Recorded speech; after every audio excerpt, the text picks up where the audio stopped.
ಮೈಸೂರು ಸಿದ್ಧಾರ್ಥ ನಗರದಲ್ಲಿರುವ ಚಾಮರಾಜೇಂದ್ರ ಸರ್ಕಾರಿ ದೃಶ್ಯಕಲಾ ಕಾಲೇಜಿನ ಕುಂಚಕಾವ್ಯ ಸಾಂಸ್ಕೃತಿಕ ಸಮಿತಿ ಉದ್ಘಾಟನಾ ಕಾರ್ಯಕ್ರಮವು ಕಾಲೇಜಿನ ಸಭಾಂಗಣದಲ್ಲಿಂದು ನಡೆಯಿತು.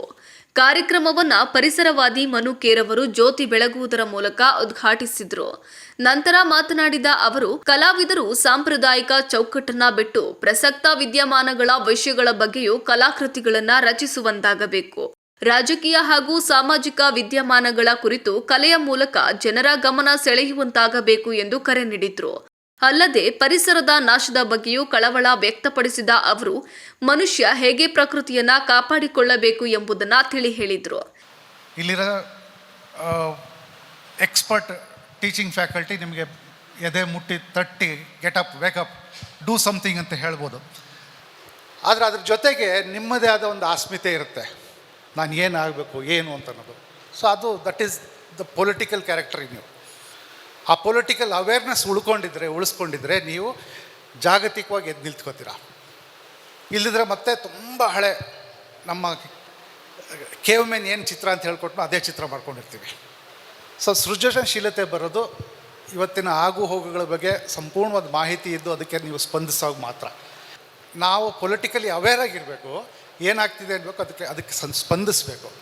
ಆ ಸ್ಪಂದನೆ ಬರಬೇಕು ಅಂತಂದರೆ ನೀವು ನಿಮ್ಮ ಪಠ್ಯ ಬಿಟ್ಟು ಆಚೆ ಏನು ನಡೀತಿದೆಯೋ ಅದರ first information from the mouth of the source ತಿಳ್ಕೋಬೇಕು.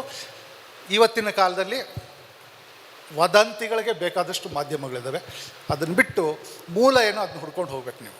ನಂತರ ಮಾತನಾಡಿದ ಕಾಲೇಜಿನ ಆಡಳಿತಾಧಿಕಾರಿ ನಿರ್ಮಲಾ ಎಸ್ ಮಠಾಪತಿಯವರು, ಉಳಿಪೆಟ್ಟು ತಿಂದ ಶಿಲೆ ಹೇಗೆ ದೇವರ ಮೂರ್ತಿಯಾಗಿ ಉನ್ನತ ಸ್ಥಾನವನ್ನ ಪಡೆಯುತ್ತದೆಯೋ ಹಾಗೆಯೇ ವಿದ್ಯಾರ್ಥಿಗಳು ಸಹ ನಿಂದನೆಗೆ ಎದೆಗುಂದದೆ ಒಳ್ಳೆಯ ಕಲಾವಿದರಾಗಬೇಕು ಎಂದು ತಿಳಿ ಹೇಳಿದ್ರು. ವಿದ್ಯಾರ್ಥಿಗಳು ಕಡಿಮೆ ಅಂಕ ಬಂತೆಂದು ಕುಗ್ಗಬಾರದು.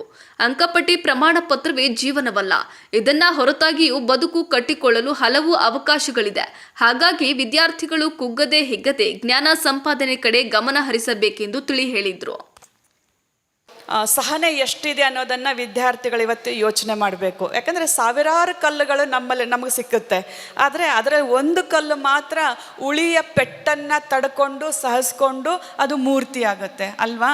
ಹಾಗೆ ಜೀವನದಲ್ಲಿ ಸಾಕಷ್ಟು ನಿಮಗೆ ಸವಾಲುಗಳು ಬರ್ತವೆ. ಸಣ್ಣ ಪುಟ್ಟ ಪೆಟ್ಟುಗಳಿಗೆಲ್ಲ ನಾವು ಹೆದರಿದರೆ ನಾವು ಎತ್ತರಕ್ಕೆ ಏರೋದಕ್ಕೆ ಸಾಧ್ಯ ಆಗೋದಿಲ್ಲ. ಒಂದು ದೇವಸ್ಥಾನದಲ್ಲಿ ಹೋದಾಗ ಒಂದು ಕಲ್ಲು ಮೂರ್ತಿ ಆದರೆ ಇನ್ನೂ ಸುಮಾರು ನೂರಾರು ಕಲ್ಲುಗಳ ಮೆಟ್ಲಾಗಿರ್ತಾವೆ ಅಷ್ಟೇ. ನಾವೆಲ್ಲ ತುಳ್ಕೊಂಡು ಓಡಾಡ್ತಿರ್ತೀವಿ.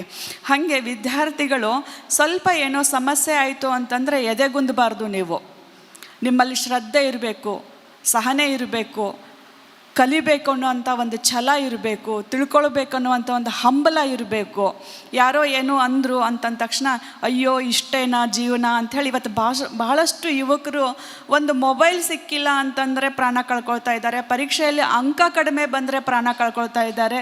ಹೀಗೆ ಒಂದು ಆತ್ಮವಿಶ್ವಾಸದ ಕೊರತೆಯಿಂದ ಇವತ್ತು ಯುವಕರು ಬಳಲ್ತಾ ಇರೋದು ಭಾಳ ಒಂಥರ ದುಃಖಕರ ವಿಷಯ. ಯಾಕಂದರೆ ನೀವು ಯೋಚನೆ ಮಾಡಿ, ಬದುಕು ಒಂದು ಸರ್ಟಿಫಿಕೇಟ್ನಿಂದ ನಿರ್ಧಾರ ಆಗೋದಿಲ್ಲ ಅಲ್ವಾ? ಬದುಕಿನಲ್ಲಿ ಬೇಕಾದಷ್ಟು ಅವಕಾಶಗಳಿರುತ್ತೆ.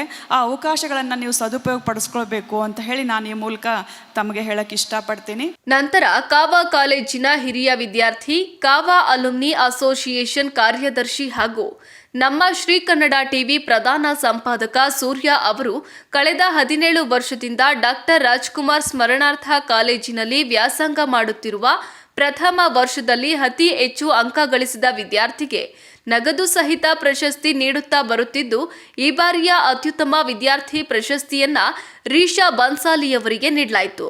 ಇನ್ನು ಕಾರ್ಯಕ್ರಮದಲ್ಲಿ ಶೈಕ್ಷಣಿಕ ಸಂಯೋಜಕ ಎಪಿ ಚಂದ್ರಶೇಖರ್, ಕುಂಚಕಾವ್ಯ ಸಾಂಸ್ಕೃತಿಕ ಸಮಿತಿ ಕಾರ್ಯದರ್ಶಿ ಅವಿನಾಶ್ ಹಾಗೂ ಜಂಟಿ ಕಾರ್ಯದರ್ಶಿ ಸುಮಂತ ಹಾಜರಿದ್ದರು.